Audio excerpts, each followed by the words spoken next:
Welcome to another version of First and 10 with Rams coach Joe Prud'homme. I'm Jimmy the St. Christopher. Saturday night at Farrington Field, it was wild.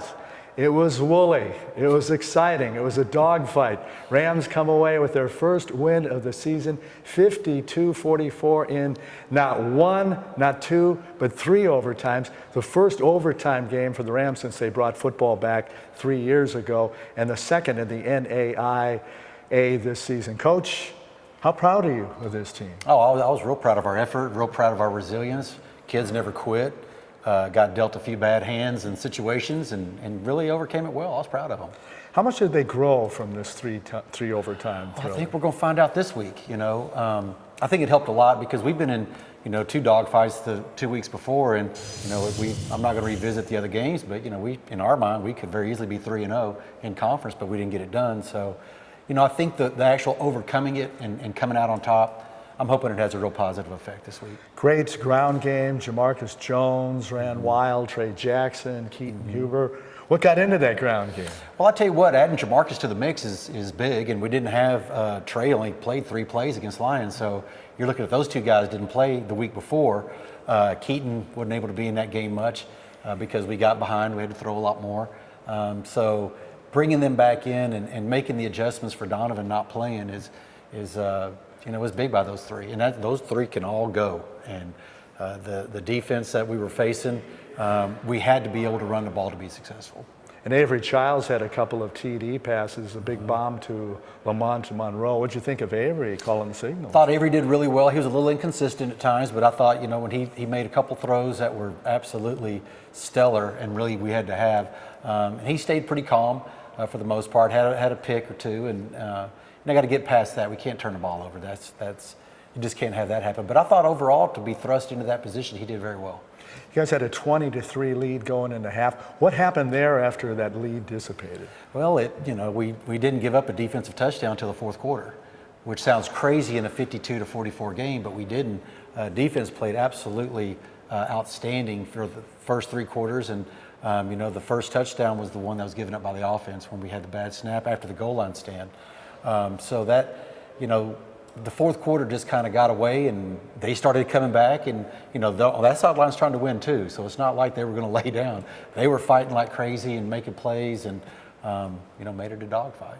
And props to SAC Defensive Player of the Week, Mark Seidler. Boy, he went nuts. 8 solo tackles, 7 assists, 4 sacks, a PBU. His last sack secured the win in that third overtime, so congrats to him. What kind of game did he have besides great? He had a great game, and he was benched the week before because he just had such a poor game against Ottawa, just didn't do as well. And between him and Darneric Scott was all over the place. You could have given it to either one of those guys.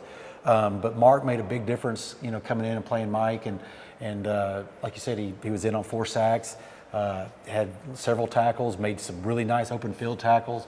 He just gave us some energy, but they were really feeding off each other, the whole defense was. And I thought the D-line and the linebackers in particular played really, really well. They're starting to grow up. They're starting to get it. So I'm just hoping they continue to improve.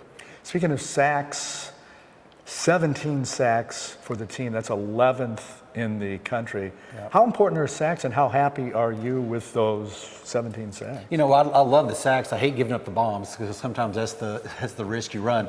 But no, I think the sacks and the pressures have really shown up against some of the teams that we've played. It's making it tough on some of those quarterbacks. But if they're able to hit the bomb on us, then that's what you give up. But boy, the sacks have been great. The pressures have been good. Really getting back there and getting home to the quarterback has been big for us this year, and it always is.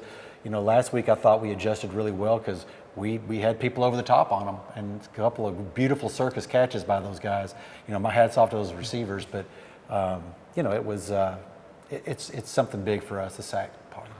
And after the long September road trip, you finally got to play a game at home. So how was that, sleeping in their own beds and playing in front of the Farrington faithful? Oh, it was so refreshing. I mean, just to be home and not be on the road and not worried about getting on a bus for another 6 or 7 hours afterwards. But, the energy in the stadium I thought was really electric the whole night by both teams and the fans. And it was huge for us to come home, and I'd never want to be on another 4-game road trip like that. I mean, if we can 2, I can handle.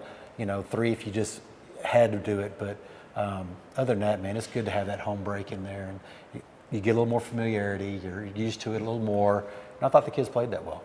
And you have another road game this weekend, but then 3 or 4 at home after this weekend. Yeah, we go up to OPSU, really good ball club. Coach Majerus is doing a great job with them. They're very physical. They're huge. They've got a big football team, and they that's how they play. They're going to bang it and they're going to run it down your throat if they get the opportunity. And defensively, they're very aggressive, man-to-man coverage. They come try to get you. So we got our hands full again. The whole SAC is so even. You just don't know from week to week who's going to beat who, and we just got to be prepared and ready to go. Are they any different with a new coach? Yeah, I think they are. They are a little different. The defense is a little more. They have some more base principles in there. They have more sets that are there. Whereas last year they just came and got you from all kinds of different directions. But other than that, they very aggressive, physical, just like OPSU was the last couple of years. You talked about their offense, Tony Brown, their quarterback. How much of a dual threat is he? Very much, very electric. He can really run. He can make, you feel like you got him bottled up and about to make a great play, and all of a sudden he squirts out and is 20 yards downfield, throws the ball well. So yeah, we've got to really be able to neutralize him or slow him down, or it could be a long afternoon. And on defense, the other side of the ball for the Aggies, they have that Jaquavian Daniels. He looks like he's the real thing in that secondary. He's tough, man. He's big. He's he's long. He's physical. You got to know where he is every play, and you got to account for him. And I think if we're able to do that, we'll be okay. We were just talking. I said, well, you don't have to travel 8,000 miles for the next road trip. And you corrected me. He says, well, it's a 7-hour drive. It's up in the Panhandle. Yeah. So it's 7 hours by bus to get up. That's almost near Colorado. Right. We're going to be looking right across the street of Colorado, pretty much. But and it's going to be a cool weekend. It's going to be in the 60s high, get down in the 30s, the night we're there. So it's a long bus ride. And it's, all the way up right to the Panhandle. But, they got long bus ride wherever they go from where they're located. So that's just part of the deal. I guess it took the Rams to win a game to bring football weather upon us, which has returned to North Texas. Well, which would have won a lot earlier. I think we're all sick of the 95s. I was telling some lady I was talking to on the phone in Kansas, I was getting a receipt or something, and she said, well, it's nice up here. It's cool. It rained, all that. I said, man, send some of that to us. And it's been like 6 weeks of it 95 or better every day we practice, and the humidity's been bad, and it's tough on football teams. It really is, because you got to keep them hydrating, and they get to a point where they feel like they've done enough, but their bodies just aren't. They got to continue to recover, because it's just such a long, dry, hot spell. I think there's a 65-41 forecast with rain for North Texas, so maybe that'll extend up into Oklahoma. It'll be there first, and then it'll get to us. But it'll be cool up there. I don't want the rain necessarily while we play, but the cool weather be great. I don't like the wind being a big factor, but we'll take whatever conditions we're in. And one last thing, Coach, before we let you go, before you get back to preparing for the Aggies, is there a 24-hour rule that you employ for not only losses but for wins as well? Yeah, pretty much. I mean, like on Sunday, we try to close the books on whatever happened on Saturday, on Sunday. You have to. This is a game where the longer you look back, the less prepared you are going forward. And we've been telling our guys that we got to do all the ordinary things. We got to do all the small, average, ordinary plays in order to be great. Everybody wants to have. You talk about being great. We always tell our kids we want them to be great. That's a big thing for us. You're not great with one single huge act and boom, voila. It is all those little series of things that build and stack in order to get to that. You can't just jump to it. You got to build to it. And so that's something we try to turn the page every Sunday. Whatever the autopsy is from the game before, you do it. And then you got to prepare for the next one. And there is, I had never called the 24-hour rule, but yeah, we close the books on Sunday. Well, hopefully you'll be turning the page on another W on Sunday. Boy, that's certainly our goal, and that's our plan.